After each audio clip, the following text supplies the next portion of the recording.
صدها نفر از طرفداران گروه ملتگرای جبهه راست روز 21 ایول در شهر کیف علیه حکومت اوکراین تظاهرات کردند. دمیترو یاروش رهبر این گروه به تظاهرگران گفت راهپیمایی آنها مرحله نوی انقلاب در اوکراین است و او برای برگزاری رایپرسی عمومی درباره به استعفا فرستادن حکومت رئیس جمهور پترو پروشنکو تلاش می کند. جبهه راست در تظاهرات سال 2014 و برکنار کردن حکومت پیشین نقش زیادی داشت، ولی در انتخابات بعدیان فقط 1.8% رای مردم را به دست آورد.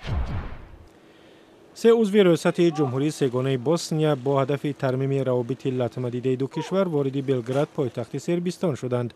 رهبران سرب، خروات و بوسنی را در فرودگاه بلگراد الکساندر ووچیچ رئیس جمهوری سربستان با گارد فخری پیشواز گرفت.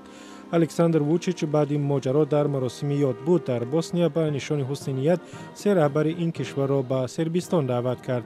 در مراسم 20مین سالگرد کشتار دسته‌جمعی هزاران بوسنی‌های مسلمان در سربرنیتسا ازدحام خشمگین به طرف الکساندر ووچیچ و هیئت کشورش سنگ و شیشه پرتاب کردند و آنها مجبور شدند مراسم را ترک نمایند. سربستان کشتار دسته‌جمعی سربرنیتسا را نسل کشی اعتراف نمی‌کند که این سبب خشم بوسنی‌های مسلمان شده است. مقامات قرقیزستان و چین شاهراهی را که شهر بیشکک را به شهر بلخچی در 180 کیلومتری شرق کشور می‌پیوندد مورد بهره برداری قرار دادند. المسبک آتامبایف رئیس جمهوری قرقیزستان و دیپلمات‌های چینی با بریدن نوار رمزی راه را از طرف بلخچی باز کردند.